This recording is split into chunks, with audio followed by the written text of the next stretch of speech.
Well. You're listening to Gloves Off with Professor Buitrón. Alright then, I may say words on point, straightforward. No jibber jabber, everybody forward. Issues, facts and solution. Get it at Gloves Off with Professor Buitrón. Alright, what other thing is a revolution? Get it on point with Professor Buitrón. Gloves Off, no nonsense issues, politics, community. A better men follow reader. Gloves Off, a revolutionary show with everything that you need to know. With Professor Buitrón. Watch ya!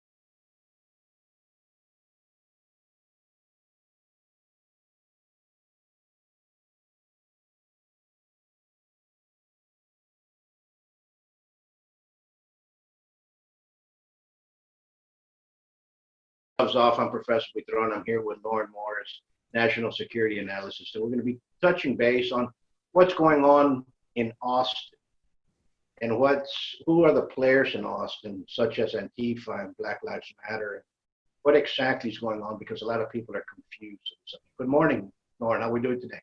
Good morning. It's good to be with you. It's a pleasure. We've had some talks in the past, and I enjoy our conversations and your enlightening words, because a lot of people are confused, and I would like to project it out to the public, because people do not know the difference of what's going on in Austin. Tell me, what's going on? Well, I've been watching the Marxist movement and the jihadi movement in Austin really play out on the streets in a tactical sense since about 2016. And I have seen it, I refer to it as an oscillator, and have been watching it wind up and get faster and more powerful over the years. And essentially, in short, when Antifa first came out on the streets, it was in opposition to a march against Sharia that I did. And it was my first introduction into seeing, a gang of masked up people come out and face off with us and face off with the police. And when I began speaking about them on Facebook, I received a lot of, laughter and disbelief and that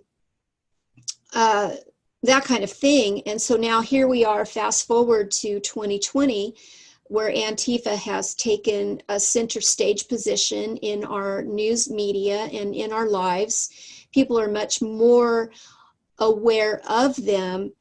But I have learned over the years, and as their numbers have grown exponentially, watching what is a political warfare, ground domination, tactical game plan that is outwardly Marxist and communist and Islamic, begin the outward destruction of our nation. So this hasn't just happened overnight. This has been, a plan for decades, the overthrowing of our nation, and they have achieved the demoralization of our nation. Okay. They have achieved the destruction of our school system, and now it's straight out street combat. Okay, I'm going to take it back because you gave us a lot of information, and I'm going to start dissecting. You said that when you made your first rally and you saw them being masked and they came out there and they were against the police. What did the police do towards them then? What was their attitude? The police, I was pretty naive at the time. I thought I was just going to go out on the street with some signs and a group of people and talk about Sharia law and how it was beginning to get a foothold in the US. And when I went out there, the roads were blocked off. There was a couple of hundred of people that had shown up. I had received death threats the week before the event, and I had to have a sit-down meeting with the vice president of our local CARE association, the Council on American Islamic Relations, about the death threats that I was receiving. On the ground during the day of the event, there were every department of law enforcement was represented, and that included a large squad of riot police that stood between us and the counter protesters. The Mounties were out there on their horses, and like I said, the roads were blocked off. The media was out there. It was just this massive, massive event. And it was really incredible with Antifa standing against us, when really the main narrative of our event was the oppression of women under Sharia, which would be something that they would stand for: equality of women. And but that goes to show that they don't really understand a lot of the narratives, you know, or maybe they do. Maybe they know exactly what they're doing. We're back. Let's touch base a little bit. When you went out with the protest and you had some death threats, you talked to the president of CAR. What did he say? Well, we sat down for lunch for about 2 hours, and this was during Ramadan.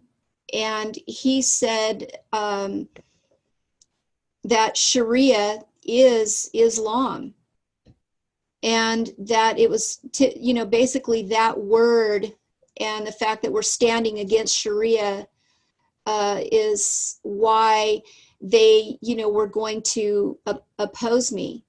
And they took down an opposition event, which was Islamophobia, you know, Stop Islamophobia in Austin. And they took it down for a couple of days, but then they put it right back up. And so that was what their response is. And they used the radical gangs to do their dirty work for them. So the Nation of Islam came down from Dallas. There were Panthers that came over from Houston. And it was a big scene, a really big scene. Understood. Are you suggesting that Antifa is part of Islam now? I'm sorry, what? Are you suggesting that Antifa is part of Islam, or is it backed by Islam, or what is going on with that? Or Well, do they have a? You know, they just work together towards the same causes, which is basically chaos. I think that Islam benefits from the Marxist movement, and the Marxist movement benefits from Islam, because they both have the same goal, which is the destruction of this nation and the destabilization of this nation. They have the same goal. So it works to both their benefits to work together in the political warfare forum. Okay. Now let's talk about Antifa, and let's talk about how Antifa has gotten ground, because there's a lot of people that always say Antifa very strong in Austin. Antifa very strong in Austin. Antifa very strong in Portland. Is Antifa being backed up by political elected officials? Yes, absolutely. They are. And I would think that our elected officials, you know, here again, know exactly what they're doing. They are also Marxists. The Democrat Party is so Marxist now that our national security experts at the top of the food chain call them the Communist Party. And of course, Bernie Sanders came out, Democratic Socialists of America. They're a large group. Liberation Road is a very large Marxist group. And so our Democrats are openly Marxist, they're openly communist, and the street revolution is a part of their Marxist agenda. Well, I understand what you're saying, because when I first saw a group of masked individuals in a protest being very violent was when Hillary Clinton beat Bernie Sanders, and they attacked Hillary Clinton's rally. And Hillary Clinton campaign came out and said it's white supremacists. They're supporters of Trump, and they weren't supporters of Trump. They were supporters of Bernie. Right. I'm just so over the white supremacy. And that's yeah. when attention they start growing. Right. Right. Well, Portland really was. Portland really was the proving ground, essentially, to see, I think, how the average American patriot would react and how far they would let it go. And I think what we've learned from that is how powerful a small handful of people can be when you do come out and you do fight them, regardless of what their numbers are. We have numbers too, and not only that, but we're smarter than they are, and we're armed. The problem is that they are 2 steps ahead of us all the time. They're constantly planning and constantly planning. This is their religion. This is what they do with their lives. And so we're just in a state of reacting to them. And what the patriots need to learn to do is how to really, I don't want to use the word investigate, but how to really track them and watch their movements, find out who they are, where they meet, what the local university is doing to help them, to teach them, to indoctrinate them. And then you have to disrupt their group and dismantle their group at the local level. And that takes time and that takes effort. Understood. You know, a lot of people are very saddened to the cause that President Trump suggested that Antifa was a terrorist group. And yet, nothing's been done about it. Until something's been done, I think that's when we start analyzing what they are, because right now people are paying attention to them because of the violence and because of the destruction that they've made. And that's what I think people are tired, and all of a sudden there's going to be a squash of that rebellion, if you want to call that rebellion, because I've seen the way they fight. They're being taught. Some of them, you know, within the martial arts, we all do martial arts, and I paid attention to several instructors, especially in elsewhere, make claims that they're teaching these rebel rousers, if you want to say that, and you know, and what they're teaching and what they're learning, and flyers have been posted out. And that's when I started really paying attention to them, because of the security of everything, the safety of people. When you teach people and teach in seminars, you have to realize who's coming into your seminar. And some of these seminars that you go to, you do not know the people that just come in and pay for the workout. So you actually have to start vetting who you're teaching if you want to teach responsibly. Now, many people can just go out there and teach abroad and can teach thugs as well. That happens as well. There's schools of that nature. But the problem that when I started seeing people influence show martial artists talk about specifically teaching people that are going to go up against Republicans, that was their quote unquote, is when alarmed me. You know, I kind of said, okay, something's going on. And all of a sudden you start seeing the violence in Portland and in Austin and so on and so forth. And you start seeing some of them, not all of them, start posturing in certain movements that are recognizable for the martial arts, right? Now, right now in the United States, all the ingredients are there to wake up something that do not want woken up. And that's American tenacity. And that's us, right? What America. And that's what these other countries fear for. That has been woken up.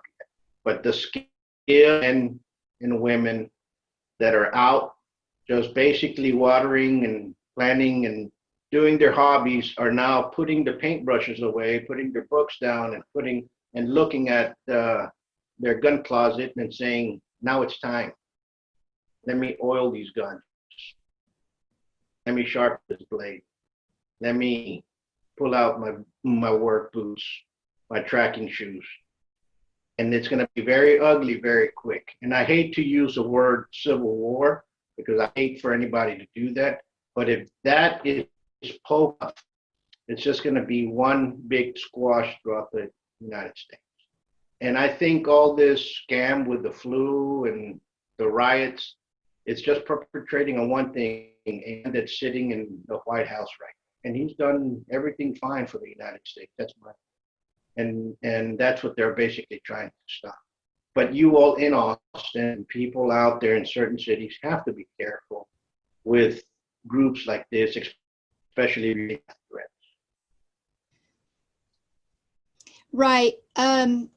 Well, as you know, I studied Kung Fu for many years. And what they do on the streets is they have some stick fighting experience. They're training with their closet rods and things like that. But their ground game is where they are effective because they work in groups, just like the Somalis do, you know, like the African gangs do. I mean, this is how, if you were to slow-mo a group of people that torched a car, you will see 4 people involved in torching the car and how they move, like 2 women and 2 men. The same thing with the ground gang, with the ground game. They glom up together and they don't separate, so they're stronger together in a group.